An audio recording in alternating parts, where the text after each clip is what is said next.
14h-16h, Brigitte Lahaie, Sud Radio. Bonjour à tous, nous allons passer ces 2 heures ensemble sur Sud Radio et nous allons parler de libertinage. Alors c'est vrai que le libertinage n'est plus aussi caché qu'il y a 30 ou 40 ans et ce qui est intéressant à observer déjà, c'est que les jeunes sont nettement plus présents que dans les années 70-80. Il n'est pas rare qu'un jeune couple aille libertiner. Et pourquoi pas d'ailleurs. Avec Arthur Vernon qui est avec nous durant ces 2 heures, eh bien on va mieux comprendre en quoi le libertinage nous permet de découvrir mieux quelle est notre véritable sexualité. Quelles sont les pratiques qu'on aime, ce qui ne nous plaît pas, parce que dans le domaine sexuel, je crois qu'on ne sait pas vraiment quels sont nos vrais désirs tant qu'on n'a pas tenté d'expérimenter. Alors bien sûr, je n'invite pas tout le monde à aller en club libertin parce que pour certaines personnes, ce n'est sûrement pas le lieu qui leur permettra de se libérer. Mais j'entends souvent des femmes, plutôt des femmes d'ailleurs, qui ont pu se découvrir et accéder à leur jouissance en allant en club libertin, et comme certaines auront découvert aussi leur bisexualité. Donc si vous avez envie de témoigner, si vous avez envie de poser des questions, eh bien vous nous appelez au 0826 300 300. Arthur Vernon, merci d'être avec nous durant ces 2 heures. On va parler de libertinage parce que vous avez fondé avec Flore Chéry ce lieu. Alors vous l'avez appelé Bar à Fantasmes, pour vous démarquer peut-être un peu de ce que serait un club libertin. Oui, parce que nous ne sommes pas effectivement un club libertin. Le Sweet Paradise est un lieu de spectacle érotique à la base. Donc certes, il y a un bar. Voilà. Là-bas, il y a un bar, donc on peut boire des verres, on peut grignoter des petites choses. Mais la vraie activité, c'est du spectacle érotique, participatif, donc potentiellement libertin. Donc c'est vrai que... Oui, ce qui veut dire que dans la salle, les gens ne libertinent pas, mais il peut y avoir une partie du public qui va monter sur scène et libertiner. Sur scène, exactement. C'est ça. Voilà, effectivement, les spectateurs en eux-mêmes n'ont pas... C'est vrai que le concept est original et bravo, parce que c'est pas évident à la fois de créer quelque chose de nouveau et en même temps que ça marche, parce que je sais que ça marche bien et on a déjà eu des auditeurs qui nous ont fait des retours, si je puis dire, et qui étaient tous ravis. Oui, on est très content parce que c'est vrai que quand on crée un concept qui n'existe pas, on ne sait jamais ce que ça peut donner. Là, pour l'instant, le système marche bien, les spectateurs répondent présents. Que ce soit d'ailleurs des libertins expérimentés ou pas, les libertins expérimentés sont forcément un petit peu plus exhibitionnistes. Ils ont envie non seulement de libertiner, c'est-à-dire potentiellement d'avoir d'autres partenaires, mais également de le faire devant des gens. Et ça tombe bien par rapport à un autre public qu'on a, qui sont peut-être parfois un peu moins libertins. On accueille tout le monde au Sweet Paradise, il n'y a pas que des libertins qui viennent chez nous. Attention, on précise bien qu'on peut très bien venir chez vous et ne absolument pas rien faire, et absolument ne rien faire. Bien sûr. Et c'est un endroit d'abord où on peut assister à un spectacle qui sera coquin, bien sûr. Exactement. Donc ces spectateurs sont davantage voyeurs. Donc non seulement ils auront un spectacle avec des jolies actrices qu'on appelle les sweeties, qui vont se dévêtir sur scène, parfois avoir une forme de sexualité entre elles sur scène, et en même temps profiter des interactions sexuelles des autres spectateurs entre eux, qui eux sont libertins. Donc entre les libertins exhibitionnistes et puis le public voyeuriste, on a quelque chose qui fonctionne, et puis donc chacun y trouve son compte. Et ça tient la route visiblement, puisque ça marche depuis quand même pas mal de temps, depuis pratiquement, ça ferait 5 ans si vous aviez pu fonctionner pendant le Covid. Exactement. Mais on a des dates clés comme ça, évidemment. Ce Sweet Paradise, je le précise pour ceux qui ont envie d'y aller ou d'y retourner, c'est 12 rue Marie-Stuart, dans le 2e. Alors justement, j'ai beaucoup ces derniers temps entendu des femmes qui avaient été libertinées, comme on dit, et qui grâce à ça se sont libérées dans leur sexualité. Et ça, c'est quelque chose d'assez nouveau, je trouve. On est moins dans le libertinage du patriarcat, je dis ça en plaisantant un petit peu évidemment, où c'était l'homme qui emmenait sa femme, tandis que là, il y a des femmes qui vont prendre cette initiative, et je trouve que c'est assez nouveau, non ? Oui, c'est nouveau. C'est très agréable de voir qu'il y a ainsi des façons de s'épanouir dans sa sexualité. Il faut toujours avoir le courage ou l'audace d'y aller, de franchir le pas lorsqu'on n'en a pas été habitué. Je pense qu'on est dans un contexte culturel qui le favorise. où on parle beaucoup justement du fait que la femme doit reprendre le contrôle de sa sexualité. Alors on en parle beaucoup parfois pour de mauvaises raisons, c'est-à-dire les agressions sexuelles, les viols, et donc à chaque fois, évidemment, ces actes sont condamnés, mais en même temps qu'ils sont condamnés, il y a un message sous-jacent qui est: vous devez être maître, les femmes, vous devez être maître de votre propre sexualité. Et donc je pense qu'indirectement, ce message, il infuse, et elle se dit: oui, mais pour être maître de ma sexualité, donc je fais ce que je veux. Tiens, j'ai envie d'expérimenter, d'explorer quelque chose. Peut-être qu'un lieu libertin, dont on sait que ce sont des lieux qui sont quand même plutôt bienveillants, c'est-à-dire sur lesquels justement c'est pas un lieu où on va agresser une femme exactement. Ou harceler une femme. Exactement. Ça c'est clair. Et donc c'est un lieu qui permet cette liberté d'expérimenter en bienveillance sa sexualité. Moi, je me souviens, pour avoir été plusieurs fois au Cap d'Agde pour présenter l'émission en direct du Cap d'Agde, j'ai quand même beaucoup entendu que c'est peut-être les seuls endroits où une femme peut s'habiller très sexy, voire carrément pas grand-chose. Oui, pratiquement nue, sans avoir le moindre problème avec un homme qui mettrait une main baladeuse sur son corps ou qui ferait une réflexion. Donc ça, c'est quand même ce qu'il faut reconnaître à ces endroits-là. Oui. Après, encore une fois, c'est pas fait pour tout le monde non plus.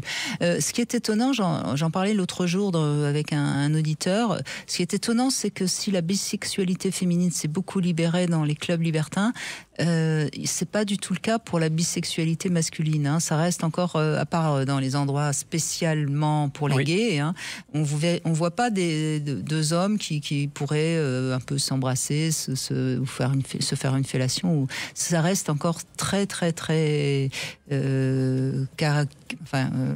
oui, sur le sujet de la partie gay est effectivement toujours peu représentée dans le milieu libertin, que ce soit dans les clubs, je dirais même surtout dans les clubs, mais aussi les soirées privées. Néanmoins, je pense quand même que sur les 10 dernières années, peut-être encore plus sur les 5 dernières années, il y a quand même une légère évolution qui se traduit par le fait que, on va dire, surtout dans des soirées privées, mais on a quand même la possibilité de voir parfois des hommes avoir des interactions entre eux, ce qui n'existait pas du tout il y a 5, 10 ou 15 ans. Donc on sent quand même que ces hommes-là se sentent en tout cas autorisés de le faire sans qu'il y ait de jugement. Maintenant, ça reste extrêmement minoritaire. Et il y a aussi un deuxième courant qui n'est pas le libertinage, mais qui s'appelle le milieu sexe-positif. Le milieu sexe-positif, qui est très concentré sur la notion de consentement, est un milieu peut-être davantage destiné à des personnes un peu plus jeunes encore, mais qui autorise la sexualité libre. Et c'est un milieu où là, pour le coup, on a autant de l'hétérosexualité que de l'homosexualité, qu'elle soit féminine ou masculine. Donc, il y a cet espace. Donc, ça bouge quand même aussi dans ce sens-là. En périphérie. Donc, ce n'est pas strictement le milieu libertin. C'est un milieu d'ouverture également sur des expériences sexuelles et sur l'expérimentation de son corps. C'est dans des soirées intimes, privées Alors, le milieu sexe-positif aujourd'hui est tenu par des associations, principalement des associations qui organisent des événements libertins. Pardon, des événements sex-positifs. Mais elle l'organise donc dans des lieux qui sont dédiés, c'est-à-dire un loft qu'elle va louer ici et là. Donc, ils organisent tout. Donc, on n'y a pas comme un club libertin, il n'y a pas un lieu étiqueté, mais c'est un peu comme des soirées privées libertines, sauf que ce sont des événements sex-positifs. D'accord. On peut retrouver ça sur les réseaux sociaux en cherchant un peu. C'est beaucoup moins connu que le libertinage, mais c'est en grand essor depuis le Covid, depuis 2020. Très bien. Eh bien, on va parler de tout ça avec vous, Arthur Vernon, et puis on va voir ce que les auditeurs, auditrices ont envie de nous raconter sur Sud Radio 0826 300 300. À tout de suite. 14h-16h, Brigitte Lahaie, Sud Radio. Eh bien, c'est avec Arthur Vernon que nous sommes aujourd'hui et on aurait pu faire l'émission en direct du Suite Paradise, hein, mais bon, de 14h à 16h, c'est pas l'endroit où il y a les petits spectacles coquins, hein, donc... Ça ouvre à 15h. Ah, à 15h. Donc, voilà, à 15h, il y a déjà un petit peu d'animation. Alors justement, est-ce que à 15h, ce sont des couples illégitimes qui viennent, j'imagine? Alors, je vais être franc, on a peu de couples à 15h. À 15h, nous avons, on est ouvert donc de 15h. Voilà, on a essentiellement des hommes seuls qui sont en réunion. Bien sûr. Petite réunion, une réunion professionnelle. Donc on n'est pas là, on n'est pas joignable. On va couper le portable pendant 2 heures.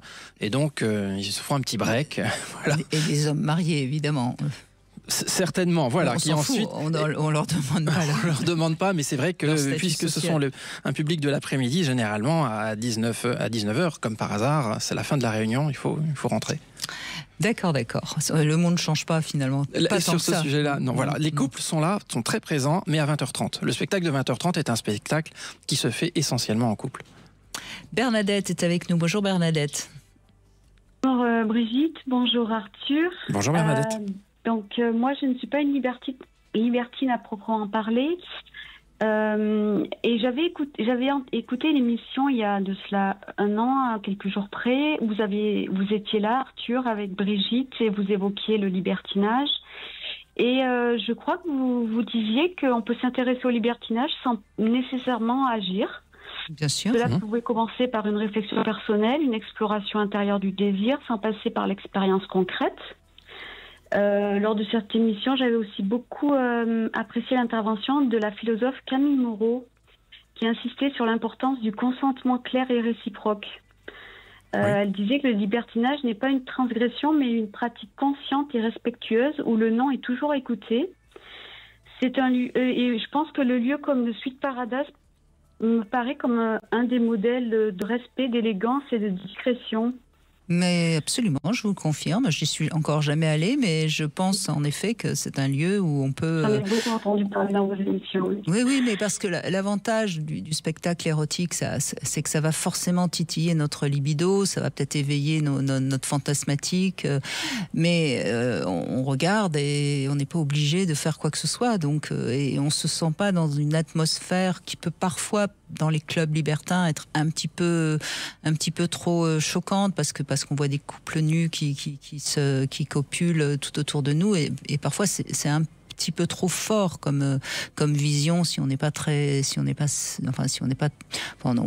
pas forcément envie de voir des gens qui baisent partout, quoi.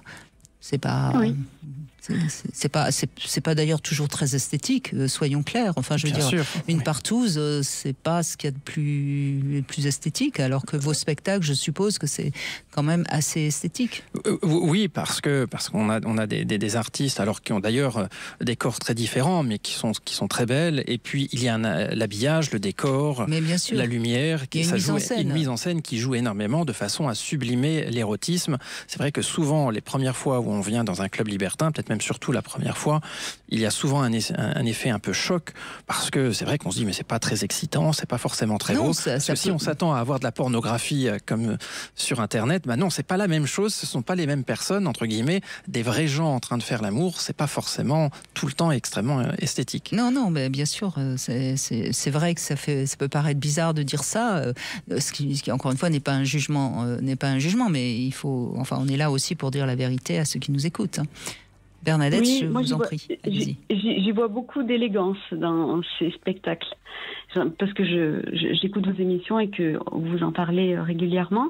Donc moi, je ne suis pas une libertine à proprement parler, mais je me suis intéressée à ce sujet à un moment particulier de ma vie, quand j'étais engagée dans une relation extra-conjugale. J'avais alors envie de mieux comprendre ce que le libertinage représentait et ce que cela révélait de mes désirs, de mon intimité et de mes limites. Et à ce moment-là, donc, je vivais un grand bouleversement émotionnel. J'étais dans une relation cachée, passionnelle, et en parallèle, je ressentais un besoin d'explorer des choses plus libres, hors du cadre traditionnel. Et dans mon imaginaire, le libertinage, c'est à la fois une transgression et une forme d'authenticité. On ose dire ce qu'on désire, ce qu'on fantasme et ce qu'on cache parfois dans un couple classique. C'est très philosophique, Bernadette. Ce qui m'attirait, c'était pas tellement la pratique elle-même, mais plus la liberté d'une expression intime, le jeu des regards, des limites repoussées. Peut-être le fait de pouvoir assumer mes désirs, mais sans jugement, ou de voir que d'autres femmes pouvaient le faire. Là où vous avez raison, c'est que dans un lieu libertin digne de ce nom, on fait du sexe sans aucune notion de ce qu'est l'autre. D'ailleurs, j'aime bien, je me souviens d'un témoignage d'un libertin qui disait l'avantage dans le libertinage, c'est qu'on baise d'abord, on parle ensuite. Donc on n'est pas dans un rapport de séduction manipulateur pour arriver à ses fins. Et j'avais trouvé ça assez intéressant. Oui, ça peut être le cas. Après, certaines personnes ont besoin, malgré tout, même dans des clubs ou dans des soirées, d'avoir une forme de contact et de séduction avant de passer à l'acte. Donc, mais c'est vrai que c'est extrêmement réduit par rapport à ce qu'on peut trouver dans la vraie vie. Et puis le cas que vous indiquez, Brigitte, est un cas qui peut se produire où un couple va dans un coin câlin, ils commencent un petit peu entre eux, et puis d'autres couples vont s'agglutiner un peu autour. Donc, il va y avoir des échanges. Et donc, c'est seulement à la fin qu'effectivement on dit « Bon, bah bonjour, voilà, moi c'est Arthur et vous ?» Et puis on commence à poser des questions sur savoir qui est qui. Donc c'est possible, mais ça reste c'est pas forcément le cas majoritaire. Bien sûr. Mais c'est en effet, Bernadette, un lieu où à la limite tout est permis. Enfin, je veux dire, évidemment dans le respect du consentement, etc. Mais il n'y a pas, si tout d'un coup vous avez envie d'être prise par deux mecs en même temps, personne va vous regarder et vous juger. Enfin, personne ne va vous regarder, si peut-être, mais en tout cas, personne ne va vous juger. Oui. Et donc, j'ai jamais franchi le pas, en fait. Peut-être parce que j'étais, je pense, à l'époque, dans une phase d'exploration intérieure. Mais peut-être que ça vous a fait fantasmer, oui. Oui, le fait d'avoir envisagé le libertinage m'a permis de mieux me connaître, de réfléchir à mes besoins, à mes frustrations, à ce que je voulais vivre dans une relation. Ça m'a libérée sur certains plans. Mais je suis quand même restée dans l'imaginaire. Aujourd'hui, je crois que le libertinage, c'est pas une case à cocher ou une étiquette, mais plus une manière de s'ouvrir à soi-même. Et même sans l'avoir pratiqué, réfléchir à ce thème, comme vous nous le permettez aujourd'hui, c'est déjà une forme d'émancipation pour moi. Oui, et je pense que beaucoup de femmes comme moi s'y intéressent parfois en silence, et c'est précieux de pouvoir en parler librement ici. Merci pour ce témoignage. Je retiens un mot que vous avez indiqué, qui est le mot de transgression pour qualifier le libertinage. Je pense que c'est vrai, encore aujourd'hui, par rapport à une forme de norme morale, on peut considérer que le libertinage reste une transgression par rapport à cette norme.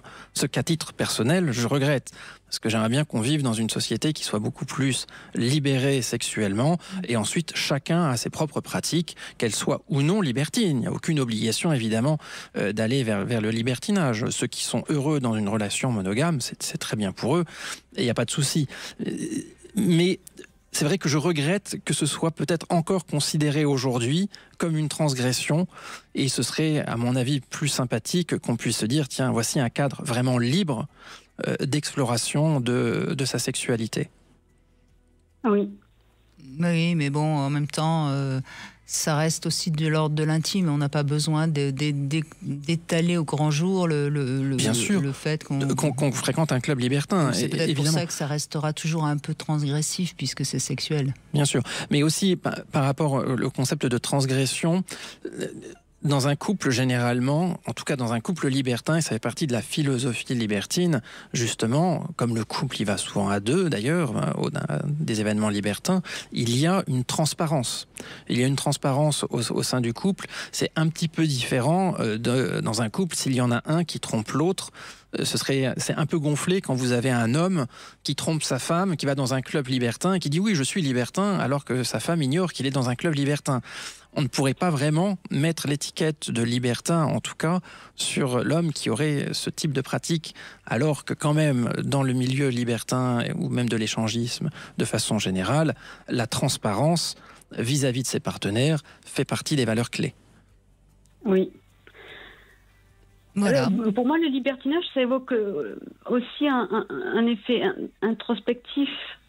Je ne l'ai pas pratiqué, donc j'imagine qu'on y découvre des émotions inattendues. Oui. Peut-être une joie mêlée à de la confusion, de la tendresse ou de la lucidité. Oui, et puis en même temps, on peut être terriblement déçu. Vous savez, là, c'est votre fantasmatique. Et comme toujours, la fantasmatique, elle est généralement assez belle. Hein. On est toujours en train de voir ce qu'il pourrait y avoir de meilleur. Et je ne vais surtout pas vous casser votre fantasmatique. Donc, continuez à en fantasmer. Puis peut-être qu'un jour, vous irez au Sweet Paradise, qui sait. L'orgasme sexuel numéro 1, c'est le cerveau. Donc forcément, il y a de l'imagination et il y a des situations qui vont avoir lieu dans des lieux libertins qui vont ou non entraîner une excitation. Et ça, c'est celle que vous avez déjà, vous, éventuellement dans votre tête, ou celle que vous allez découvrir sans le savoir sur place. Merci en tout cas Bernadette, pour ce témoignage. On fait une petite pause, on se retrouve avec vous bien sûr sur Sud Radio 0826 300 300 et notre Love Conseil, nous allons parler des sous-vêtements justement. Brigitte Lahaie, Sud Radio, le Love Conseil. Arthur Vernant, on va parler des sous-vêtements, de l'importance des sous-vêtements. Je suis toujours très étonnée lorsque les personnes ne font pas trop attention à leurs sous-vêtements, sauf quand ils ont un rendez-vous avec leur partenaire. Je trouve que c'est un peu dommage parce que je trouve que les sous-vêtements, c'est une seconde peau et le choix de nos sous-vêtements ne doit jamais être anodin. On doit d'abord le porter pour soi et non pour exciter notre partenaire au moment du déshabillage. Voilà, ça c'est déjà quelque chose que je trouve qui est important et je vous invite tous et toutes à y penser. Mettre un sous-vêtement, c'est déjà une manière d'être sensuel. En tout cas, ça joue un rôle essentiel dans notre rapport au corps et tout particulièrement évidemment à notre rapport au désir et à l'attraction qu'on a envie de susciter, puisque c'est, comme je le dis, la seconde peau qui cache notamment nos organes génitaux, c'est clair. Et pour les femmes, c'est pareil, ça cache les seins, enfin c'est quelque chose de très important. Donc si vous voulez développer votre capacité à être sensuel, déjà, il faut apprendre à mettre des sous-vêtements qui sont élégants, agréables, qui vous plaisent, qui vous laissent aussi à l'aise, parce que par exemple, je voudrais quand même rappeler que certains strings, ça peut provoquer des infections, voire même des cystites. Les slips trop étroits, ça peut réduire la production de spermatozoïdes. Donc, il n'est pas question non plus de mettre des vêtements qui nous torturent sous prétexte que ce serait sexy. Donc il ne faut pas tomber dans la tyrannie du sexy, mais en même temps, il faut savoir mettre des choses qui nous apprennent la sensualité. Alors, je rappelle que les strings, les corsets, les hauts talons, les ceintures, tout ça, c'est en train de tomber un peu dans les oubliettes. Et je trouve ça très bien parce qu'on revient quand même à ce que les femmes soient moins des objets désignés à faire bander les mecs. C'est pas mal que ça change de ce côté-là. Oui. Et sur le fait d'avoir des sous-vêtements convenables à tout moment, il y a quelques jours, il y avait un documentaire de Maya Mazorette et qui expliquait, il y avait beaucoup de témoignages féminins qui indiquaient que c'était un tue-l'amour quand elles voyaient leur date, donc des hommes qui avaient des caleçons troués. Et donc, visiblement, c'était un témoignage récurrent. Quelle horreur, oui, oui, non, mais attendez. Il y avait même des hommes qui témoignaient, ah oui, effectivement, je me suis retrouvé chez le kiné, j'avais un caleçon troué. Donc effectivement, c'est un conseil très approprié. On va pas acheter des caleçons tous les jours. On achète des chemises propres, belles, mais le caleçon, c'est quand il est vraiment déchiré en mai qu'on en achète un autre. Non, mais qu'est-ce que ça veut dire ? En tout cas, comme quoi, notamment du côté des hommes, visiblement, il y a, en tout cas pour certains, un vrai effort à faire. Oui, messieurs, attention. On regarde tout, nous. En plus, la femme a un œil critique, vous le savez. Alors, attention. Allez, on continue avec Sandra qui nous rejoint. Bonjour Sandra. Bonjour Brigitte, bonjour Arthur. Bonjour Sandra. Merci pour votre invitation Brigitte. Je vous en prie Sandra. Merci à vous d'être là. Alors c'est vrai que en ce qui me concerne, moi je ne suis pas une adepte et je n'ai jamais pratiqué les clubs échangistes, etc. ou libertins. Par contre, j'ai eu deux couples d'amis. J'ai eu l'opportunité de rencontrer des gens qui fréquentaient ces endroits-là et notamment des endroits dans le sud de la France, à certaines époques de l'année. Au Cap d'Agde, j'imagine. Voilà, exactement. Un peu par hasard, comme ça, on s'est retrouvés chez des personnes qu'on connaissait peu, mais qui, a priori, avaient des vues sur notre couple. Mais nous étions pleins de candeur et on s'en est aperçu au moment de la soirée. Quand la soirée est arrivée, on s'est aperçu qu'effectivement, ils nous ont invités à dîner chez eux au bord de leur piscine. Puis tout d'un coup, il y a eu si on se faisait un petit bain de minuit. Alors nous, tout à fait complètement exactement innocent. J'ai commencé. Alors ce qui était drôle, c'est que en fait, c'était la femme qui s'est approchée de moi et le mec qui s'est approché de mon mec. Et eux, ils ont voulu se baigner tout nus dans la piscine, et nous, on n'a pas voulu, on n'a pas du tout joué le jeu. Ils ont vu qu'on était un peu hermétique, et finalement, ça a été super sympa parce qu'ils ont compris qu'on n'allait pas rentrer dans leur jeu. Et du coup, on leur a demandé carrément, du coup, ça nous intéresse, on veut savoir en fait qu'est-ce qui se passe, qu'est-ce que vous faites, voilà. Et donc ils nous ont un petit peu expliqué. Donc c'est pour ça que je peux pas parler à travers ma propre expérience parce que je n'en ai pas eu. Puis nous on n'est pas du tout. Non, mais ce que vous dites qui est important quand même, Sandra, c'est que vous racontez donc ils vous invitent à dîner. Avec des intentions très claires, hein, que vous n'aviez pas deviné, mais pour eux c'était une invitation. Ils espéraient bien que ça se termine en soirée coquine. Et au moment où ils se rendent compte que c'est pas du tout pour vous, ils insistent pas, quoi. Je veux dire, donc ils vous ont respecté. Exactement. Alors là, complètement, ils ont été total respect puisque c'est vraiment strictement rien passé. Et par contre, ça a généré chez nous, en fait, avec mon mari, on a rebondi tout de suite. C'est-à-dire qu'on s'est senti effectivement très gênés lorsqu'on a compris. Mais après, on a tourné ça avec humour et on on s'est intéressé en fait au sujet. Et ils ont pu partager leur expérience. Ils nous ont expliqué un petit peu, sans rentrer dans trop de détails, quand ils voyaient que que c'était un peu trop hard ce qu'ils nous racontaient. Ils ont vraiment été dans le total respect. Ça, je dois le dire. Oui, mais ils ont pas voulu chercher à vous choquer ou exactement, au contraire. Exactement. Ouais. Et au contraire, ça nous a permis, enfin en tout cas moi, ça m'a vraiment permis de poser toutes les questions que je voulais.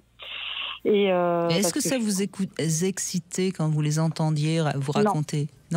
Non, parce que, alors je vais vous expliquer pourquoi. C'est parce que j'avais le sentiment, et c'est la raison pour laquelle ça m'intéressait de témoigner aujourd'hui, j'avais le sentiment qu'il y avait un déséquilibre dans le couple lorsqu'ils parlaient. Entre eux, pas dans votre couple. Hein, Oui, dans leur couple à eux. C'est-à-dire, j'avais le sentiment que lui, en fait, il était, entre guillemets, excusez-moi l'expression, mais complètement obsédé par ça. Mm-hmm. Alors elle disait, moi, 4 jours au Cap d'Agde, je rentre, j'en peux plus, je suis au bout du rouleau, c'est hyper dur. Elle trouvait qu'elle, c'était physique. Et que en réalité ça lui suffisait, alors que lui, le monsieur, ça lui suffisait pas en fait, et que donc il y avait quand même un déséquilibre. Et d'ailleurs, c'est intéressant ce que vous dites, parce que je pense, et là on en revient toujours à la différence entre les hommes et les femmes. Chez l'homme, le sexe est très pulsionnel. Chez la femme, il va être plus dans l'ordre du désir. Il est évident que pour un homme libertin, la pulsion, elle est à l'état brut, et plus il y en a, plus à la limite la pulsion est forte. Chez une femme, comme c'est quand même moins pulsionnel, il y a des femmes qui sont dans la pulsion et qui sont libertines, mais c'est plus le désir. Alors le désir d'être désiré, le désir de faire plaisir à son partenaire, le désir de peut-être aussi tout simplement de faire l'amour. Mais le désir, c'est pas un truc qui est comme la pulsion. Hein. Vous êtes d'accord avec ça, Arthur ? Oui, tout à fait. Oui. Et c'est vrai que la particularité du Cap d'Agde, c'est que les activités libertines, elles sont, je dirais, presque 24 heures sur 24. En tout cas, elles sont possibles 24 heures sur 24. Donc ceux qui y vont plusieurs jours, il peut y avoir quand même effectivement un aspect physique de vouloir tenir et de profiter, entre guillemets, du contexte. Donc bon, on peut aussi comprendre que la femme était fatiguée au bout du compte. Et je rejoins ce que dit Brigitte. Si la femme, elle est dans un état d'esprit qui consiste aussi à séduire, à avoir du désir, le fait qu'il y ait un enchaînement temporel permanent ne lui permet pas vraiment de souffler, de laisser un peu retomber le soufflet et ensuite de revenir avec justement le désir qui revient. Donc on est sur des démarches un petit peu différentes. Mmh. On vous laisse continuer, Sandra, parce que c'est intéressant. Donc c'est ce qu'elle me racontait. Après, elle me racontait aussi que elle avait vu des choses auxquelles elle n'adhérait pas. Qu'il y avait tout un tas de pratiques, notamment des choses un peu sadomaso, où l'homme trimballe sa partenaire le mot trimballer est choisi. Oui. Laisse. Mais il y a l'inverse aussi. On voit des femmes qui trimballent leur mec en laisse. Et c'est vrai qu'il y a de plus en plus de ça au Cap d'Agde. Le soir, quand vous êtes au Cap d'Agde, vous voyez des choses qui peuvent être un petit peu... Il y a un club BDSM au Cap d'Agde, mais il a cette étiquette BDSM libertine, si on veut. Ça reste une pratique qui est tout de même marginale dans l'univers du libertinage, sachant qu'il y a un univers BDSM également qui existe à Paris, qui existe ailleurs en France, avec des lieux dédiés. Donc vous avez une porosité entre l'univers libertin et l'univers BDSM, mais la grande majorité des libertins ne pratiquent absolument pas le BDSM. La majorité des personnes dans le BDSM ne pratiquent pas non plus le libertinage. Donc ça, ce que vous racontez, effectivement, je comprends que ça puisse être choquant, mais ce n'est absolument pas propre, en tout cas, au libertinage. C'est en revanche propre au BDSM. Alors après, ce qu'il en est ressorti de la conversation... Moi, après, j'ai réfléchi un petit peu sur ça, évidemment. Avec mon époux, on a parlé, on sait bien... Ça nous a fait un peu rire, en fait. C'est vrai que c'est dommage, mais c'est comme ça qu'on l'a pris. Disons qu'on a été choqués, pris au dépourvu. Donc forcément, les réactions, après, dans la voiture, quand on est rentré, on s'est dit non, mais c'est un truc de fou qu'on vient de vivre. Enfin bref. Et après, on a eu des discussions par la suite. Ça a ouvert quand même une curiosité et des conversations. Et nous, c'est pas notre truc, ça c'est clair. Mais par contre, ce que j'ai pu voir par la suite, d'ailleurs entre parenthèses, ce couple n'a pas tenu. Et moi, j'avais eu l'occasion et l'opportunité de rediscuter avec elle suite à cette soirée. Et elle me disait en fait, que lui, c'était entre guillemets, lui qui menait le truc. Elle n'était pas forcément pour vraiment tout le temps. Ça l'amusait de temps en temps, mais que lui, c'était vraiment excessif. Et voilà. Et elle me disait, tu sais, c'est quand même des pratiques qui sont dangereuses. Il faut que ce soit équilibré. C'est dangereux pour le couple, en fait. Et après, moi, ce qu'il en était ressorti, c'est que je me suis toujours dit ça. Effectivement, à partir du moment où les deux acteurs, entre guillemets, l'homme et la femme, sont OK avec les règles et que les règles sont respectées de part et d'autre, tout va bien. À partir du moment où il y a une sorte de déséquilibre et que l'autre n'écoute plus, ou quand ça va trop loin, là c'est dangereux pour le couple en réalité. Bien sûr, bien sûr. Et moi voilà, après je me dis, tout est toujours possible dans un couple à partir du moment où les deux adhèrent et qu'il y a comme une sorte de charte qui vient sécuriser en fait le couple. Mais dès qu'on sort de cette charte et que ce n'est plus respecté, ça peut. Oui, mais vous savez ce qui se passe voilà. Souvent dans pas spécialement d'ailleurs que dans le libertinage. On a souvent une femme qui, au début, pour faire plaisir à l'homme, va dans son désir et s'y retrouve d'ailleurs.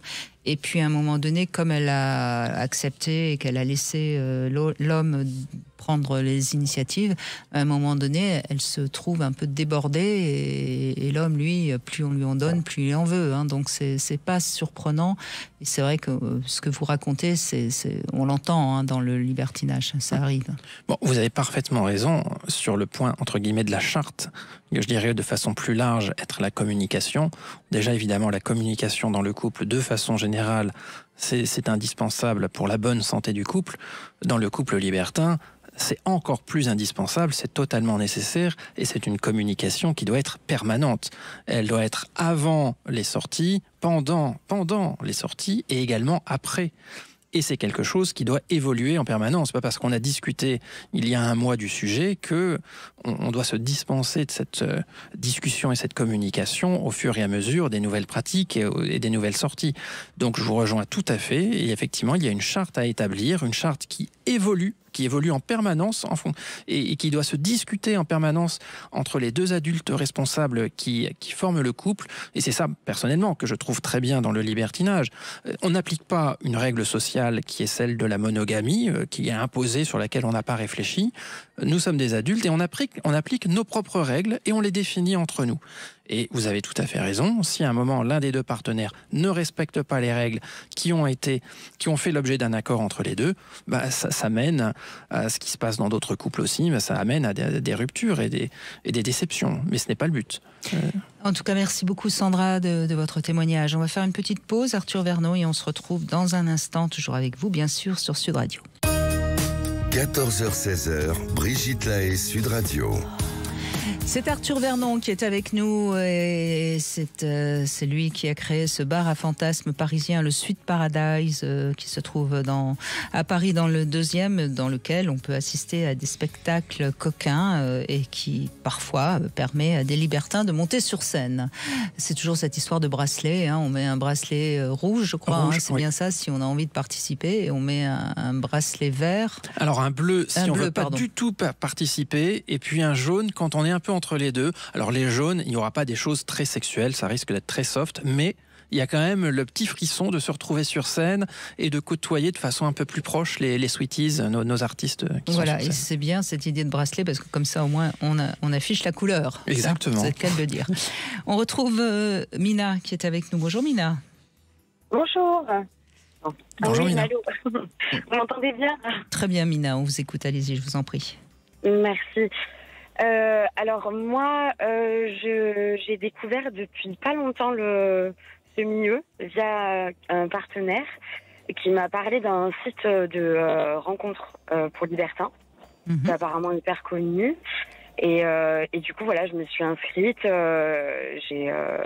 J'ai fait la rencontre d'un couple. Donc, si j'entends bien, vous avez rencontré un homme avec qui vous avez eu une relation, qui vous a parlé de ça, et vous vous êtes inscrite toute seule. C'est ça, exactement. Oui. Les femmes se libèrent, hein. Ouais. Oui.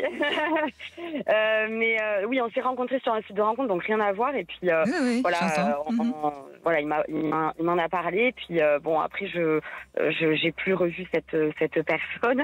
Et du coup, voilà, j'ai fait de mon côté, et j'avais déjà eu des petites expériences, notamment avec un couple. Et par contre, j'ai jamais fait de club, et je vais sûrement en faire un prochainement, très prochainement. Donc voilà, je démarre tranquillement, et voilà, forcément, il y a des choses qui me surprennent, hein, et qui sont étonnantes, et ouais, c'est une découverte, quoi. Voilà. Et qu'est-ce qui vous surprend alors, Mina? Ce qui me surprend, c'est vrai qu'il y a des choses, on ne s'attend pas à avoir autant de... pour moi, parfois, ce qui est dommage, c'est que ça touche un petit peu la vulgarité, et pas assez... l'esthétisme. Ouais, c'est ça, érotique, subtil, sensuel. Ouais. Mais ça c'est vraiment, c'est ce qu'on disait d'ailleurs tout à l'heure, hein, avec je ne sais plus qui d'ailleurs, Arthur Vernon. C'est vrai que on a beau dire ce qu'on veut, c'est formidable de faire l'amour, mais quand on regarde un couple qui fait l'amour, c'est pas esthétique. Voilà, c'est deux corps nus qui s'emboîtent, mais c'est pas. Oui, non, mais je suis d'accord. J'entends bien ce que vous dites. Si vous aviez l'idée que vous alliez voir des choses très comme quand on regarde un film érotique, c'est sûr que vous pouvez être que déçu. Mais là, vous parlez du site. Oui, ou même de l'approche, je veux dire, surtout de l'approche, en fait. Ça manque de... je sais pas, moi, peut-être que je m'attendais à quelque chose d'autre, certainement. Enfin, je me crois pas dans un film, mais je trouve que... Moi, personnellement, j'y mets... Oui, non, mais parce que vous avez certainement un érotisme assez esthétique et qui correspond pas du tout enfin, quand on va au Cap d'Agde, on voit plutôt des mecs et des femmes qui sont pas très belles ou ou en tout cas en surpoids, etc. Soyons clairs, disons les choses, mais qui sont et puis qui sont pratiquement nus, donc c'est pas ce qu'il y a de plus, c'est pas un défilé de mannequins, hein.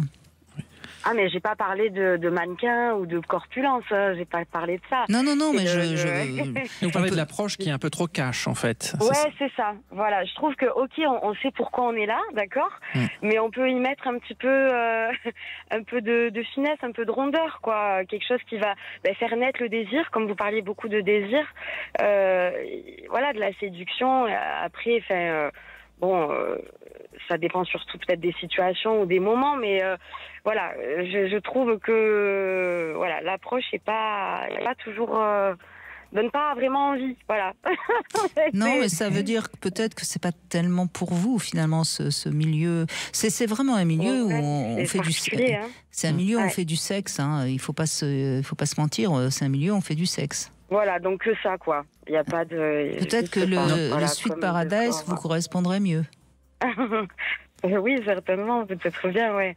Oui, parce que c'est intéressant aussi d'explorer d'une autre manière et de pouvoir s'amuser aussi, sans qu'il y ait ce côté direct, voilà, d'entrée de jeu, le sexe, et puis c'est tout, où il n'y a pas, je sais pas, voilà, autre chose que juste deux corps qui s'emboîtent, comme vous dites, et puis c'est tout, quoi. Après, peut-être que c'est que je suis dans le début et qu'en effet, c'est pas un truc pour moi. Après, voilà, les clubs, je vais essayer, justement. Donc, je m'attends pas à aimer ou à pas aimer. Je suis juste dans l'envie de découvrir et voilà, je m'attends à rien, hein, mais bon, voilà. Et puis, je suis seule aussi. Je suis célibataire, donc c'est vrai que l'approche aussi, elle est différente. Pour une femme seule, c'est pas pareil. Je remarque. Allez-y, peut-être avec une copine. Ouais, pourquoi pas, ouais. Ouais, oui, c'est plus simple. C'est plus simple d'aller dans des clubs en étant une femme seule, surtout si c'est pour découvrir. Même si vous allez dans des clubs qui sont uniquement réservés aux couples, ce que je vous recommanderais par rapport à ce que vous venez de m'indiquer, hein, si vous venez en femme seule dans un club qui tolère les hommes seuls, alors là vous allez être, pardonnez-moi, vous allez être assailli. Alors, dans le respect, mais y aller accompagnée. Bon, non, très je bien. suis seule. Voilà, non, mais je vais y aller accompagnée. Non, je vais pas y aller toute seule. D'accord. Mais je veux dire, je suis quand même, je vis seule, donc voilà, mes propres choix, mes envies se font par moi-même. Il y a pas, je suis pas en couple ou voilà, je suis allée voir 2 couples en tout. Malheureusement, ça n'a pas été très bénéfique, on va dire. J'étais un peu déçue, je vous avoue. Je m'attendais pas à... Je pensais qu'il allait avoir bon, ça c'est un autre sujet, mais... Vous pensiez quoi? Mais allez-y, dites-nous, on est là, on peut tout entendre, vous savez, nous, il n'y a pas de souci. Merci. En fait, je pensais, quand je suis allée voir le couple, les 2 couples en l'occurrence, déjà... qu'il y aurait quand même un échange à 3. C'est-à-dire que vraiment le plaisir, le sexe se fait à 3 et pas juste à un sens. Je me suis sentie un peu sur les 2 fois. Ouais, c'est ça. Ouais, exactement. Alors que dans la communication avec eux, c'était pas du tout ce qu'ils disaient. Et au final, j'ai servi un petit peu d'objet d'appât pour la femme. Oui, voilà, c'est bien ça. sûr, bien sûr, mais c'est souvent ça. Hein, il ne faut pas se leurrer. D'accord. C'est pas seule. Non, mais c'est ce que vous avez ressenti, c'est ce qui se passe. Hein. Après, on peut l'apprécier ou pas, mais c'est évidemment, vous êtes l'objet qu'on fait rentrer dans le couple et qu'on rejette après, et qu'on jette après, bien sûr. Oui. Alors effectivement, c'est regrettable. Allez-y. Pardon. Ça, c'est pas tellement. Ce qui m'a un peu posé problème, c'est que le plaisir n'a pas été partagé, en fait. C'est-à-dire qu'on est dans la recherche du plaisir, du sexe à 3, d'accord. Mais à un moment donné, moi, j'ai pas ressenti mon plaisir aussi dans l'échange. Et je trouve ça dommage parce que. Mais qu'est-ce que vous en attendiez, justement, vous? Un échange à 3 et pas juste. C'est-à-dire vous vouliez quoi? Vous vouliez que, enfin, je sais pas, plus précisément, c'est vous avez fait l'échange sexuel à 3, quoi, en fait. C'est-à-dire que l'homme ne vous a pas fait l'amour, c'est ça? C'était soit c'était avec la femme, soit c'était avec l'homme, mais et puis eux entre eux, mais jamais à 3 où on a vraiment un partage de nos 3 corps en fait ensemble, où là on peut créer justement un échange, quoi, en fait. C'est ça pour moi le but aussi de pimenter et d'aller voir un couple, quoi. C'est que c'est pas juste à un sens et puis c'est souvent assouvir un peu le désir et l'excitation de la femme qui est un peu en train de se chercher, qui aimerait bien essayer avec une femme et qui voilà. Et c'est dommage, quoi. Je trouve que surtout qu'ils disent le contraire, quoi. Donc je sais pas si je suis pas la seule, mais c'est dommage, c'est mensonger en fait. En tout cas, Mina, je ne sais pas quel âge vous avez, mais je crois que vous êtes à la recherche de votre érotisme, de votre sexualité. Et je crois que vous allez les trouver, mais malheureusement, oui, quand on recherche du sexe, on fait parfois des expériences qui ne sont pas tout à fait ce qu'on en attend, mais c'est ce parcours de la liberté sexuelle. Mais en tout cas, votre recherche, je pense que vous pourrez trouver dans le milieu libertin. C'est juste que c'est pas forcément évident. C'est vrai que lorsque dans un couple, on fait venir, entre guillemets, dans le jargon libertin, ce qu'on appelle une licorne, c'est-à-dire vous étiez une licorne, c'est-à-dire une personne tout à fait rare. C'est très rare qu'il y ait des femmes seules qui viennent dans un couple, et c'est un profil qui est extrêmement recherché. Donc comme c'est très recherché d'ailleurs, vous aurez une multitude de choix, et donc la possibilité d'assouvir le fantasme que vous avez. Mais c'est vrai qu'au sein du couple, lorsqu'il y a une femme qui vient, forcément, ça crée encore plus de jalousie, puisqu'il n'y a pas d'équilibre avec avec une rencontre entre un couple et un autre couple. Ça crée une situation un peu plus de tension, de jalousie au sein du couple. Et donc c'est pour ça que le couple a parfois l'impression de se refermer un peu entre eux. C'est pour être sûr que le message de l'homme à sa femme qui est non, mais je suis bien avec toi, c'est un truc qu'on fait tous les deux. Et par ricochet, la licorne se retrouve un petit peu exclue. Voilà. Donc, voilà. Donc, mais je pense vraiment que vous trouverez sur des couples libertins peut-être un peu plus expérimentés, quelque chose qui va vous correspondre. Merci en tout cas beaucoup de votre témoignage qui était tout à fait intéressant, justement pour voir à quel point on peut aller chercher des choses, mais on ne trouve pas toujours ce qu'on cherche, évidemment. On continue dans cette deuxième heure avec Arthur Vernon. N'hésitez pas à nous rejoindre. 14h-16h, Brigitte Lahaie, Sud Radio. Nous allons continuer à libertiner durant cette deuxième heure grâce à vous, Arthur Vernon. Je rappelle que vous êtes également écrivain. Ça fait longtemps que vous ne nous avez pas sorti un petit livre. On espère que ça arrivera prochainement. N'est-ce pas ? Vous travaillez sur quoi là ? Sur un livre sur les relations hommes-femmes. Donc voilà, qui englobe des sujets. Certains ne sont pas tous traités par l'actualité. Donc l'idée, c'est d'avoir une vision un peu plus globale et de réintroduire peut-être un point de vue un peu plus masculin par rapport à tous les propos qui sont, on va dire, au phénomène post-MeToo actuel. D'accord. Eh bien, écoutez, on attend ça avec impatience. En tout cas, vous êtes également le créateur de ce bar à fantasmes parisien, le Sweet Paradise dans le deuxième, où vous accueillez des libertins et des non-libertins. Vous accueillez aussi des couples qui ont envie un petit peu d'assister à des spectacles érotiques et être dans une ambiance fantasmatique. Voilà. S'émoustiller et ensuite passer une nuit encore un peu plus hot que ce qu'ils font d'habitude. Et on va continuer avec Léa qui est avec nous et qui a envie de témoigner. Bonjour Léa. Bonjour. Merci d'être avec nous. C'est un plaisir. Et donc vous êtes libertine, vous depuis quelques années déjà. Voilà, exactement, oui. Alors moi je suis libertine depuis 9 ans. 9 ans. Je suis en couple depuis 16 ans avec mon conjoint. D'accord. Et voilà. Donc c'est en couple que vous avez décidé à un moment donné de rentrer dans le libertinage, je suppose.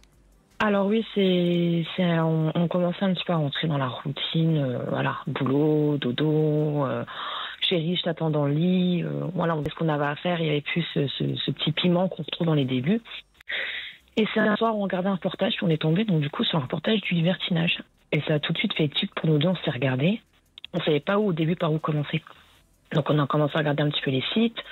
Donc on est tombé sur un site assez connu. Je ne sais pas si je peux en faire la pub ou pas. Si vous avez envie, ça me... Voilà, c'était le site Wild, qui s'appelle Net Échangistes. Voilà, on sait qu'il y a pas mal de personnes libertines inscrites dessus, que ce soit couple, hommes, femmes seules, etc. On a un petit peu commencé donc à s'inscrire, à remplir notre petite fiche, ce qu'on aimait, ce qu'on voulait, ce qu'on ne souhaitait pas, etc. Ce qui est rigolo, je vous entends et j'entends déjà comment, rien que d'en parler, ça vous a émoustillé tous les deux au début, dès le début. Oui, on était excités. Franchement, très honnêtement, c'était une aventure qui commençait en fait. Et c'était vraiment un milieu qu'on ne connaissait pas du tout. Et voilà, puis après on a commencé à rencontrer des couples. Il y en a eu certains avec qui ça a matché, d'autres avec qui ça moins. Il n'y a pas eu de feeling, il n'y a pas eu de truc. Et au fur et à mesure des expériences et des années, on a rencontré séparément. Parce que je pense que dans un couple, il faut un minimum de confiance. Si on n'a pas confiance en son partenaire, on ne peut pas. Il faut déjà être sur la même longueur d'onde tous les deux.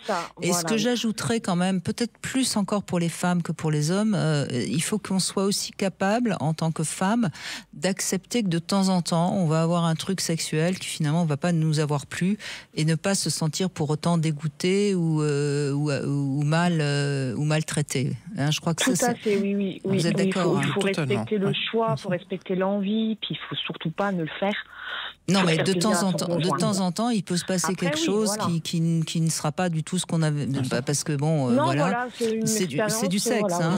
Vous êtes d'accord avec ça, Arthur?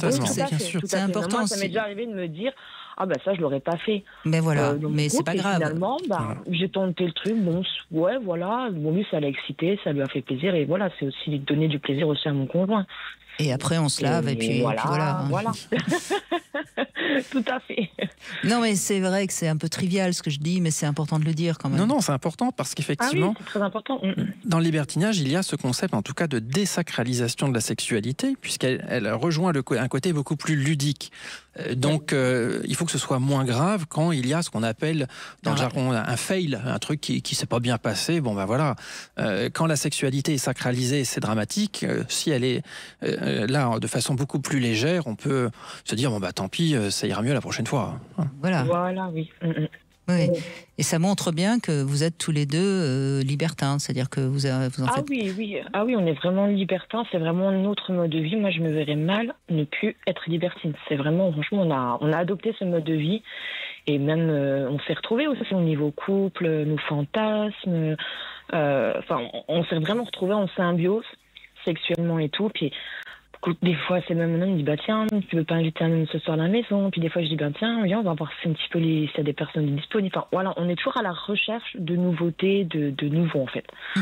On n'est jamais lassé. Et j'ai l'impression que vous allez plutôt en soirée privée qu'en club. Alors, on a fait des clubs. On allait beaucoup les week-ends en club. Et là, celui dans ma région, du coup, a été fermé. Donc, du coup, maintenant, on est devenu un peu plus adepte aux soirées privées. Voilà, où on parle donc du coup sur le site libertin, s'il y a vraiment un feeling avec la personne. Donc moi, je sais que mon homme va rencontrer un peu moins rarement que moi. Donc il est ce qu'on appelle candoliste. Voilà, il est très très candoliste, donc il aime bien des fois être dans une pièce, assis sur une chaise, et me regarder et faire ce que j'ai à faire avec le mec. Et puis lui, il va avoir une excitation, et une fois qu'après la personne est partie, là on se retrouve les deux. Alors ça, j'ai remarqué aussi les couples, quand l'homme est candoliste, c'est généralement des couples qui sont très solides et qui tiennent bien, parce que justement il y a une vraie rencontre fantasmatique de l'un et de l'autre, quoi. Ah oui, puis moi je sais que je suis pareil, quand il rencontre une femme, autant des fois je vais participer que des fois il va plus aller chez elle, il va plus se déplacer du coup, mais c'est vrai que j'attends avec impatience qu'il rentre et qu'il me raconte tout, et qu'il me dise tiens, je l'ai pris comme ça, je vais procurer ça comme plaisir. Enfin, voilà, et comme je l'ai dit depuis le début, il faut vraiment avoir confiance en son homme pour le laisser aller voir une autre femme seule, et vice versa en fait. Ça, c'est pas si fréquent en revanche. C'est pas fréquent, et c'est ça qui est dommage, parce que beaucoup de couples s'inscrivent alors qu'ils n'ont pas une confiance en leur couple ou une confiance en leur homme. Et je pense que ça ne peut pas fonctionner. Oui, après la confiance. Beaucoup de couples se détruire, parce qu'un tel est allé voir un homme et du coup il était trop jaloux, et ça a un petit peu fait péter le couple, et ils sont plus ensemble maintenant. Parce qu'il y a cette jalousie. Il peut y avoir la jalousie, comme on dit. Il faut. Le libertinage, c'est la gestion de la jalousie. Ouais. C'est ça, c'est savoir, prendre sur soi, et puis ça a un côté aussi, mais vous savez, un côté un peu excitant aussi. Oui, mais vous savez, vous parlez de la confiance en l'autre, mais je crois que vous avez tous les deux assez confiance en vous aussi. Ah clairement, en 16 ans de couple, franchement, si j'aurais pas... Dans tous les cas, il n'est jamais reparti. Oui, mais Brigitte, il y a un point important. Effectivement, il faut avoir confiance en son partenaire, il faut avoir confiance en soi également. En soi, oui. Moi, je sais que c'est grâce aussi au libertinage que moi j'étais quelqu'un qui n'avait pas confiance en soi. Je me trouvais toujours des défauts, toujours des est-ce que je pourrais plaire à quelqu'un d'autre? Et en fait, du coup, d'avoir d'autres partenaires sexuels, ça m'a donné une confiance en moi. Je me dis, je plais toujours. J'ai de beaux compliments. Je pense que voilà, au lit, on ne s'est jamais plaint. Donc ça redonne une confiance en tant que femme. Même ils veulent revenir. Ils me disent vivement la prochaine fois que je revienne. Donc, voilà. Oui. On a beau dire, je le répète souvent, et je devrais le répéter plus souvent, la sexualité, c'est aussi quelque chose qui nous donne confiance en nous et qui nous donne confiance dans notre construction féminine ou masculine. Il n'y a rien à faire. C'est se sentir désiré, et c'est quelque chose de très fort. Et on parlait en début d'émission de l'organe sexuel qui était le cerveau. Là, de nouveau, un très bel exemple. Lorsque votre partenaire vous raconte ce qu'il a fait avec d'autres femmes et que ça vous excite, voilà, c'est de nouveau, il y a des images, voilà, il y a plein de choses. Et on est vraiment dans une thématique de sexualité ludique parce que vous ne l'associez pas du tout, justement, là, à de la jalousie, mais vous y voyez des images qui vous excitent parce qu'il y a dans votre tête à ce moment-là, justement, votre partenaire qui vous excite lui-même avec d'autres dans des situations qui sont pour vous excitantes. Bon, je crois, Arthur Vernon, qu'on peut donner l'étiquette libertine à Léa sans aucun problème et sans aucune réserve. Merci beaucoup de ce témoignage. On fait une petite pause, on se retrouve dans un instant sur Sud Radio. Vous pouvez vous aussi réagir et puis si vous avez envie de poser des questions à Arthur Vernon ou si vous n'êtes pas tout à fait d'accord avec ce qui se dit, vous avez bien sûr aussi la parole sur Sud Radio. 14h-16h, Brigitte Lahaie, Sud Radio. Toujours avec Arthur Vernon, qui est donc responsable du Sweet Paradise à Paris dans le 2e. On évoque le libertinage avec des témoignages différents, intéressants, je crois, Arthur Vernon, qui montre bien toutes les facettes du libertinage. Parce que c'est un monde très, très vaste et très varié, quoi qu'on en dise. Bonjour Sophie. Bonjour Brigitte, bonjour Arthur. Bonjour Sophie. Bonjour. Oui, alors je ne vais recouper que partiellement le témoignage de l'auditrice qui vient de passer. Oui. D'ailleurs, j'enfonce une porte ouverte, mais il y a autant de sexualité que de personnes, et il y a autant de libertinage que de personnes, je pense. On est tous différents. Donc moi, je donne un peu de contexte. Moi, j'ai toujours eu très envie d'être dans une relation de soumission avec un homme.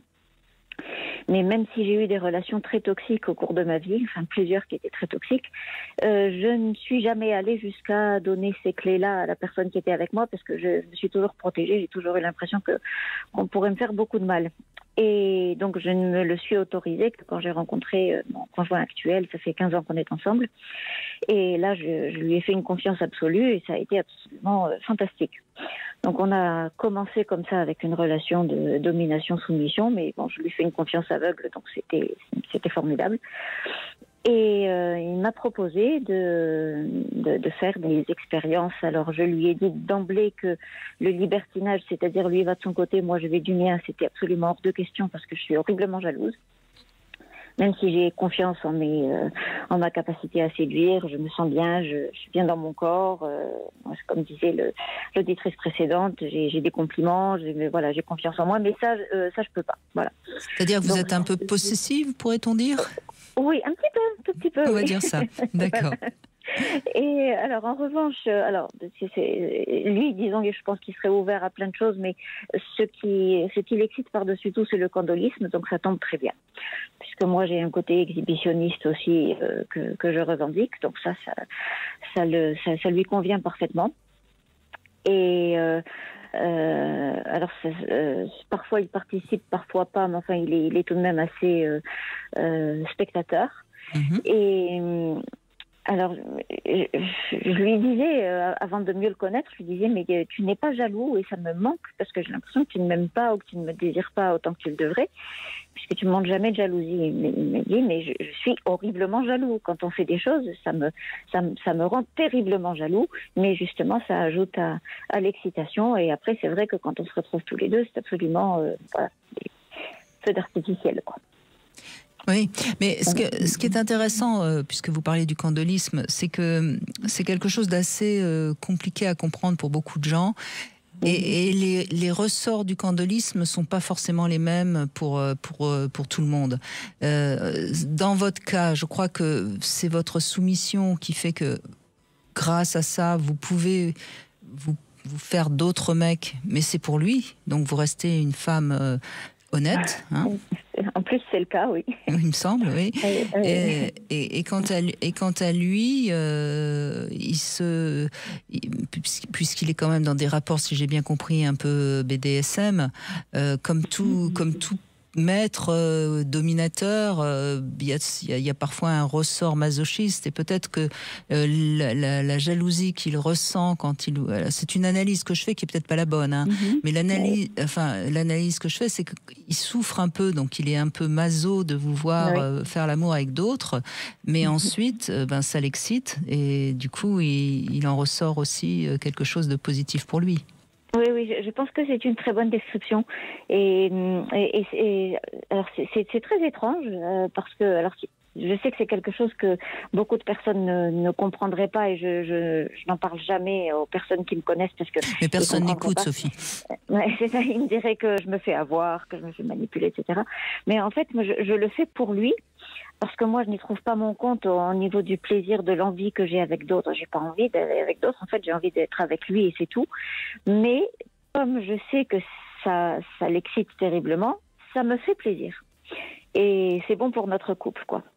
Et c'est difficile à comprendre parce que les gens pourraient penser que je suis utilisée, mais absolument pas. C'est un plaisir qui trouve son ressort ailleurs. Voilà.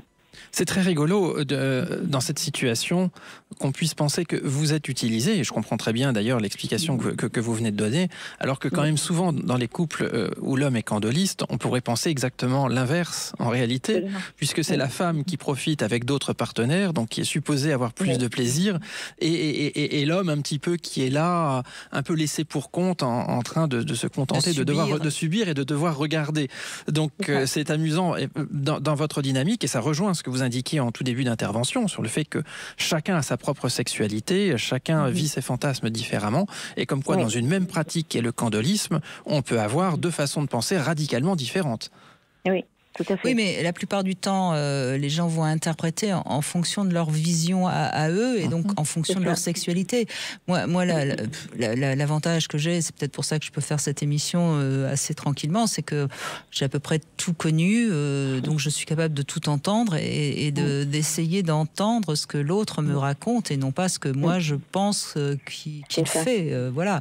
Parce que dans le candolisme, franchement, il y a vraiment beaucoup de différences. Il y a des hommes candolistes qui sont en train de nourrir leur homosexualité inconsciente. Il y en a d'autres qui sont dans une domination et qui ont leur femme objet qu'ils prêtent aux autres. Enfin, et là, c'est encore autre chose.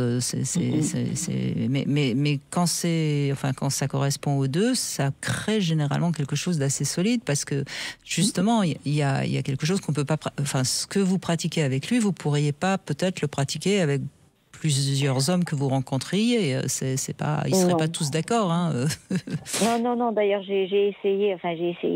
La seule fois peut-être où j'ai tenté de faire une ouverture dans ce sens-là avec quelqu'un en qui j'avais confiance, c'était quelqu'un de bien qui n'aurait pas profité de moi, mais il n'avait pas les épaules pour ça. Il s'est senti très mal au bout d'un moment dans le rôle de dominateur, et un jour il est quasiment parti en claquant la porte en me disant comment il m'a dit ça, qu'il n'avait pas le... Il ne se reconnaissait pas dans le rôle que vous lui aviez donné. Oui. Et il m'a dit textuellement comment veux-tu que je te domine avec le caractère que tu as? Donc c'est vrai qu'il faut quelqu'un de très sûr de soi et en même temps qui est... je pense que c'est nécessaire aussi d'avoir beaucoup d'amitié pour son partenaire dans ces relations-là. Parce que ça évite justement... Je sais pas, je crois tout simplement qu'il faut que le fantasme de l'un s'emboîte dans le fantasme de l'autre. Et ça, c'est en le pratiquant qu'on se rend compte si ça tient la distance ou si ça la tient pas. Si c'était pas réellement votre fantasme et son fantasme, ça ne tiendrait pas. Oui, s'il le faisait juste pour vous faire plaisir, entre guillemets... Au bout d'un moment, ça n'irait plus. Oui, tout à fait. Non, ce que je veux dire, c'est que quand on veut vivre en couple, comme on ne vit pas en ne faisant que ça, c'est important aussi qu'il y ait d'autres facettes, qu'on soit complémentaires à d'autres niveaux et pas seulement à celui-là, même si on est très complémentaires à ce niveau-là. Oui, c'est-à-dire que c'est toute la complexité du couple, c'est qu'il faut que la sexualité fonctionne, donc ça c'est déjà très compliqué, avec des fantasmes qui fonctionnent, des pratiques qui sont les mêmes, Et puis après, il y a la vie de couple. Il faut avoir des cultures pas trop différentes, des habitudes pas trop différentes. Enfin, je veux dire... Donc ça fait quand même, c'est pas étonnant qu'il y ait autant de couples qui ne fonctionnent pas si longtemps que ça, hein, parce que. Mais c'est vrai. C'est difficile de tout avoir et quand on pense tout avoir trouvé, il faut en prendre soin. Vous avez bien raison et je crois que vous en prenez très bien soin. Sophie. Merci en tout cas de ce témoignage, merci beaucoup.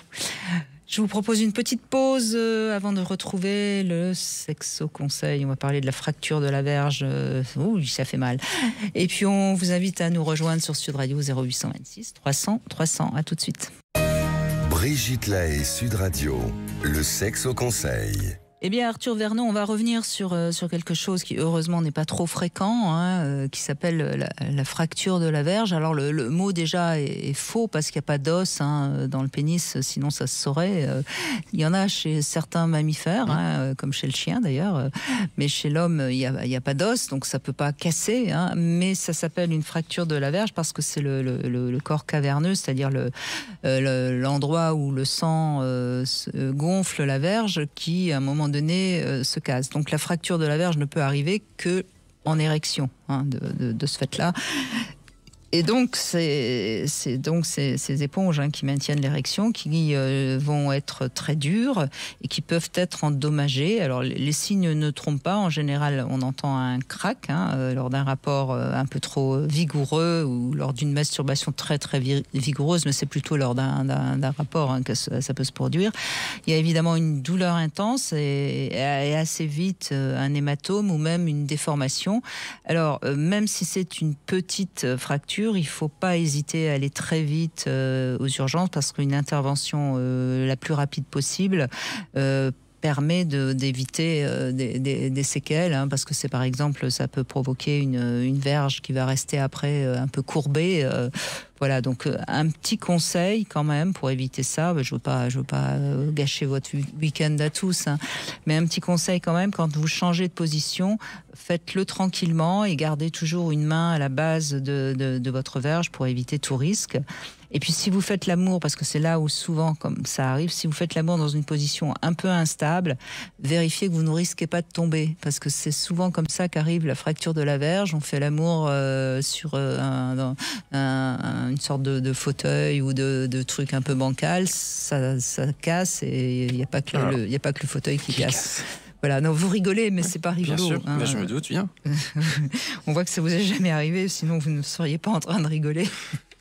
Voilà, non mais je rigolais par rapport à la situation du lit ou qui fait que ça s'effondre, et c'est vrai que c'est un point à vérifier. Voilà, vérifier que tout est solide quand vous faites. Non, mais c'est vraiment. En règle générale, c'est soit lors d'un changement de position ou alors parce qu'on fait l'amour dans un hamac et que ça se casse la figure, etc. Voilà. Christine, bonjour. Bonjour Brigitte. Merci de prendre la parole, Christine. Eh bien, dis donc, les femmes se libèrent quand même. On n'a eu que des femmes. Hein. D'habitude, les hommes libertins sont très, très présents. Mais là, tant mieux. Hein. Les hommes libertins, en général, ils vont avec des femmes libertines. Donc, tant qu'à faire, oui, il vaut mieux. Il doit y en avoir autant, mais peut-être qu'elles sont moins extensives. Eh bien, on vous écoute, Christine. Qu'est-ce que vous avez envie de nous raconter ? Moi, j'ai envie de dire que je vous écoute très régulièrement et c'est génial. Votre émission est magnifique déjà. Et moi, je suis libertine. J'ai commencé ma sexualité en tant que libertine et aujourd'hui, j'ai bientôt 61 ans et je n'ai pratiquement jamais arrêté. Vous avez commencé votre sexualité en tant que libertine, c'est-à-dire vous n'avez pas fait l'amour la première fois en libertinant quand même, si ?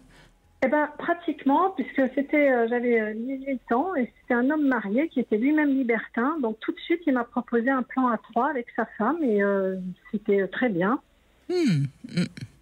Voilà, puis après, dans l'évolution, j'ai rencontré des personnes qui voulaient aller en club libertin, en soirée privée, et puis l'un dans l'autre, les expériences libertines sont tellement multiples et variées. Et là, aujourd'hui, je suis avec un homme avec qui on pratique une forme de libertinage, parce que comme vous le disiez tout à l'heure, il n'y a pas qu'une forme de sexualité dans tous les domaines. Et donc là, il a le fantasme toujours que j'aille sucer un mec et qu'on fasse une vidéo et qu'on lui envoie la vidéo, et c'est son plus grand plaisir. Et donc il n'est pas là quand vous faites la fellation à l'homme, c'est ça? C'est ça. Et c'est quand il reçoit la vidéo qu'il est terriblement excité. C'est ça. Oui, c'est encore un autre... on n'est pas loin du candolisme encore. On est très proche du candolisme, bien sûr. C'est ça, on n'est pas loin du candolisme. Et après, avec cette... Parce qu'en fait, c'est comme un entretien d'embauche d'aller faire une fellation comme ça à un inconnu. C'est drôle ce que vous nous dites. Oui, parce que si je le trouve à mon goût, après, je pèse mes mots, on l'utilise en tant que triolisme. Ah, d'accord. Et alors, quand vous parlez de goût, précisez, parce que là... C'est-à-dire, s'il me convient à tout point de vue, intellectuellement, physiquement, est-ce que son sexe me convient, est-ce que son goût, son odeur, son toucher, enfin, qu'il y a tout... Voilà, qu'il y a tous les éléments réunis, à ce moment-là, je lui propose de venir partager un trio un après-midi. Jusqu'à présent, personne n'a refusé. Donc vous avez vous aussi été embauché, visiblement. Oui, exactement. Donc je trouve ça très agréable. À 60 ans, on a encore 10 ans de sexualité, on va dire, active. Donc je trouve que c'est bien de... varier les plaisirs. Pourquoi vous mettez une limite d'âge? Vous verrez bien vraiment le conseil que je peux donner, mais vraiment dans tous les domaines d'ailleurs.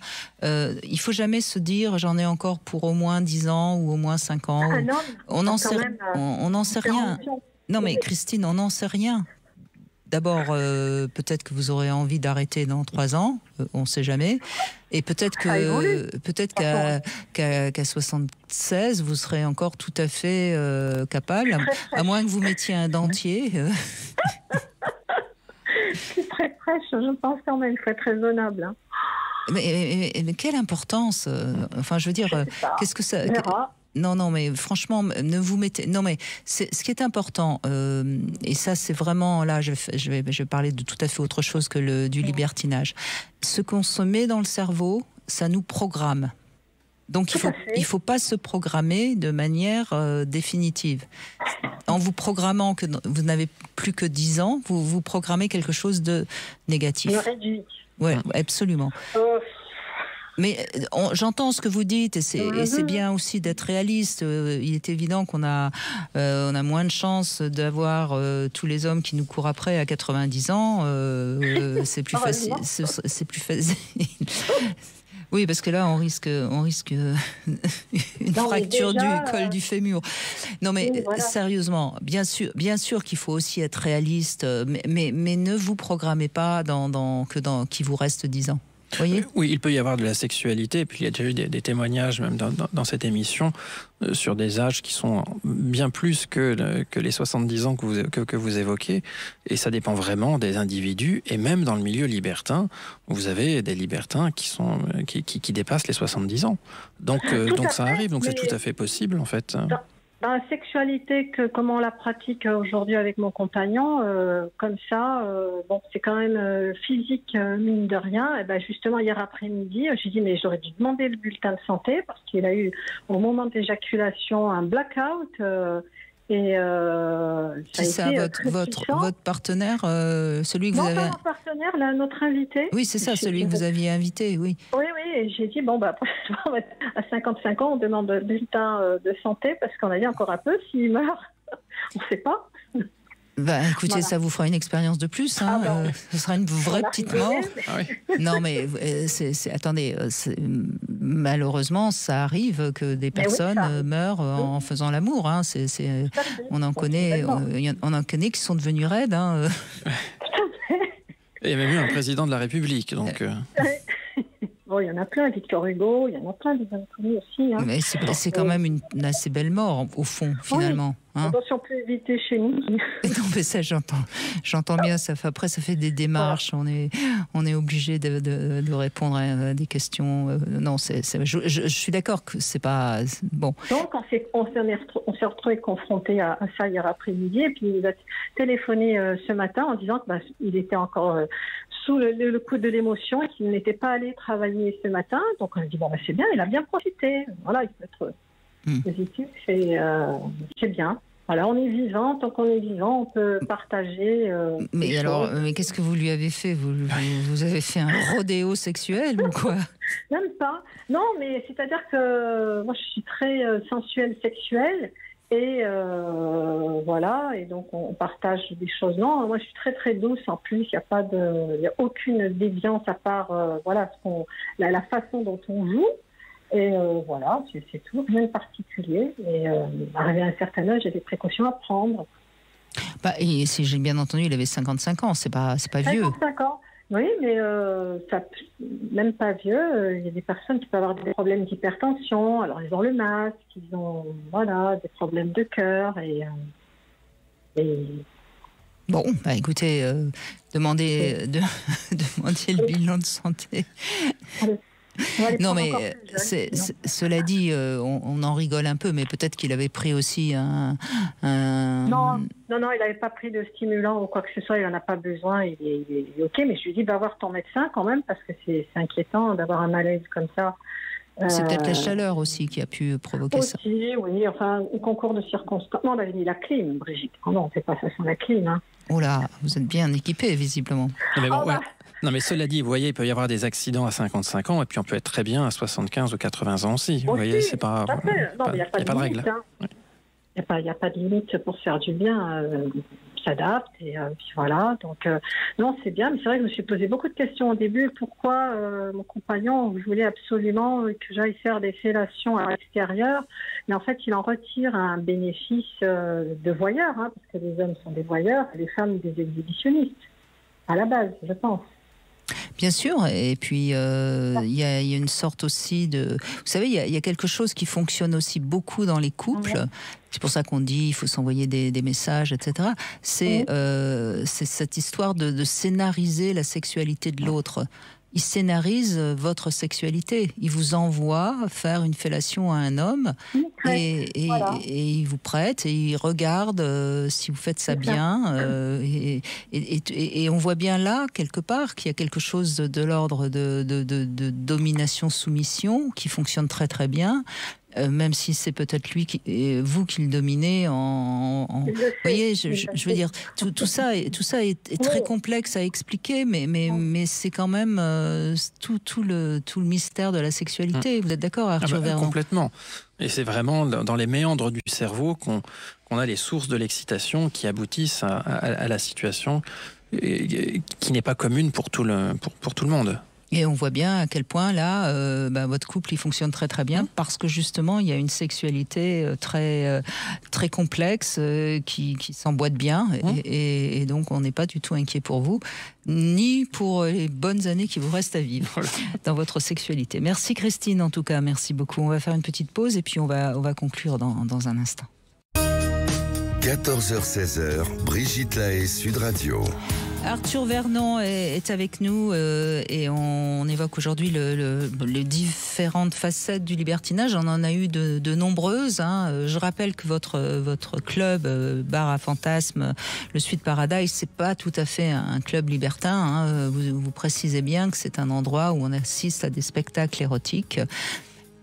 Et on peut être simplement spectateur ou on peut évidemment aussi participer, mais participer au spectacle, pas participer dans la salle, c'est important de le rappeler. Exactement, participer avec potentiellement des interactions sexuelles avec d'autres spectateurs, sachant que nous on a des artistes sur scène et qui sont des sweeties, qui ont des talents de comédiennes, de chanteuses, de danseuses, et qui sont très à l'aise avec leur sexualité et qui adorent l'exhibitionnisme également, et donc qui mélangent tout ça pour offrir un spectacle à ceux qui viendront le voir. Et alors, vos derniers spectacles, c'est un peu parodique, hein, je crois, vous m'avez dit, il y a une parodie de Walt Disney. Oui, on a un spectacle qui s'appelle Les Princesses et la jouissance volée. Donc, ce sont toutes les princesses de l'univers Disney. Et il y a une méchante sorcière qui est venue voler leurs orgasmes. Et donc, c'est pas bien, ça. Non, c'est pas bien. Et donc, les spectateurs sont là pour aider les princesses à retrouver leurs orgasmes. C'est la fée Carabosse, ça. C'est c'est un mix de fées, de toutes les mauvaises fées qu'on trouve dans l'univers Disney également. C'est drôle, j'imagine. Voilà. Et la particularité, c'est que c'est la première fois qu'on fait une comédie musicale. Donc, en plus de ça, les princesses, elles chantent. Tout le monde chante. Et ce sont tous les airs très connus de Disney, mais avec des paroles qui ont été évidemment adaptées et qui sont beaucoup plus coquines. Ça doit plaire, ce spectacle. C'est très rigolo. C'est vraiment très, très rigolo. Et effectivement, ça marche très bien. Bon, et ben, si vous êtes à Paris, vous avez envie de passer une soirée un peu coquine, vous pouvez aller au Suite Paradise. On va conclure avec Ami qui est avec nous. Bonjour, Ami.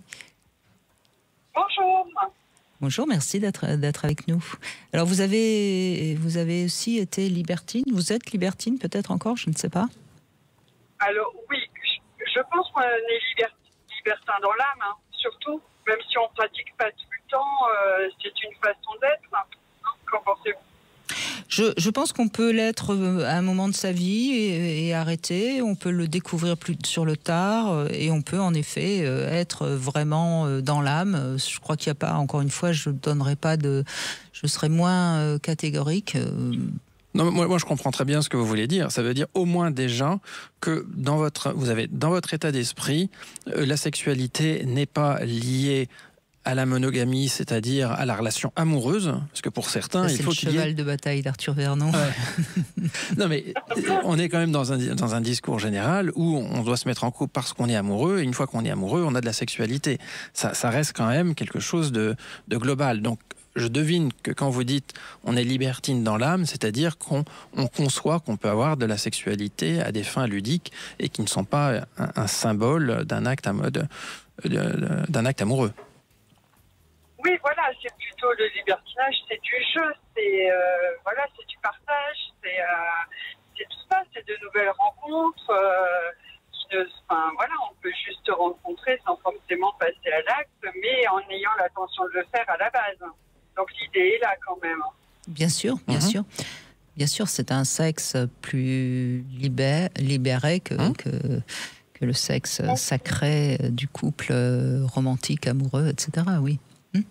Et donc vous avez découvert le libertinage comment ? Alors, moi j'ai découvert les clubs libertins avec une amie. Je venais de me séparer et puis elle était libertine. Et elle m'a dit viens, on va aller s'amuser un petit peu. Et donc voilà, on est sortis et c'était bien sympa, c'était assez drôle. Hein. Ne serait-ce que danser, juste être comme vous parliez tout à l'heure d'exhibitionnisme, c'est vraiment ça, quoi. C'est se sentir désiré, se sentir regardé, et puis voilà, partager auquel cas quelques moments avec des femmes, des hommes, pour s'aventurer. Bien sûr. Et quand elle vous l'a proposé, vous avez dit oui tout de suite. Ça vous a paru ou ça vous a surprise ? Non, ça m'a pas surprise parce que j'ai toujours eu une sexualité assez libre, assez frivole, on va dire, assez libre, voilà. Et puis c'était quelque chose qui, on va dire, la curiosité l'a emporté. Mais vous aviez sans doute déjà entendu parler du libertinage, ou elle vous en avait peut-être déjà parlé ? Oui, bien sûr. Oui. Non, j'en avais déjà entendu. Et puis voilà, ne serait-ce que des films comme Ice White Shut avaient démocratisé un peu la chose. Encore que je trouve le film pas tellement en faveur du libertinage. Le film est assez ambigu. Hein. Il est rude, hein. Oui. Ouais, il est rude quand même, c'est vrai. La grande scène libertine fait peur dans ce film. Oui, en plus, moi je l'avais vu très jeune, donc oui, elle m'a fait... Mais du coup, ça permet de réfléchir en fait aux choses et de se dire, oui, il y a d'autres idées de la sexualité, quoi, voilà.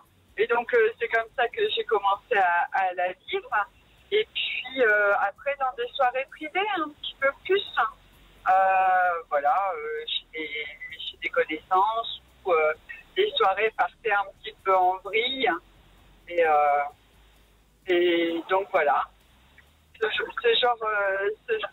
genre d'événements-là. Et puis, donc, comme vous disiez, il y a des moments avec et des moments sans. Donc après, je me suis mon ami, voilà, on est sorti un petit peu moins. Et donc mon ami Guilleux, on est sorti un petit peu moins. Et puis après, j'ai rencontré quelqu'un qui n'avait jamais fait de club libertin. Et puis en fait, on avait très très envie. Donc allons-y.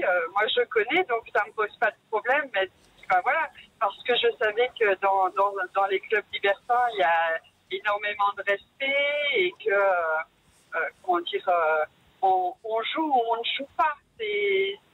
On est libre de faire ce qu'on a envie. On peut juste regarder et puis ou alors se mêler aux gens, quoi. Et donc c'est vous qui l'avez emmené dans un club libertin, ce qui est plutôt l'inverse, hein. La plupart du temps, Arthur Vernon, c'est plutôt les hommes enfin les femmes qui sont la première fois emmenées par un homme, tandis que là, on voit bien que c'est Ami qui l'a emmené. Mais j'ai l'impression. Pardon, allez-y. Oui. Celui qui a fait Moi, je lui ai dit OK, mais c'est lui qui a fait la démarche. Donc, on y est allés ensemble. J'y suis allée en gentille suiveuse, mais du coup, en fait, ça l'a un petit peu déstabilisé quand même. Il n'a pas été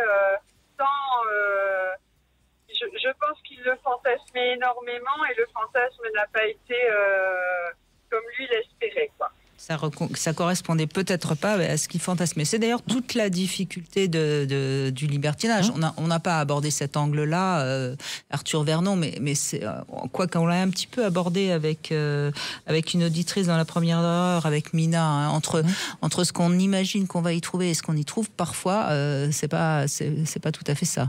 C'est pas ça, mais ensuite, c'est pour ça que la première visite, souvent, elle est décevante parce qu'il y a une fantasmagorie et on est confronté à la réalité.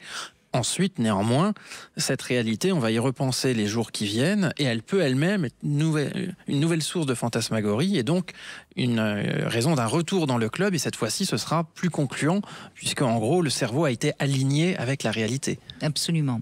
C'est une très belle manière de conclure. Je n'ai rien à ajouter, Arthur Vernon. Merci. En tout cas, merci de votre participation. Merci à tous, à toutes plutôt, d'avoir témoigné, hein. Et puis, tout de suite, vous retrouvez Alexandre Delovan pour C'est votre avenir. Lundi, on sera avec Sandy Boulanger. On va parler de la dépendance amoureuse. Tiens, justement, c'est intéressant aussi comme sujet.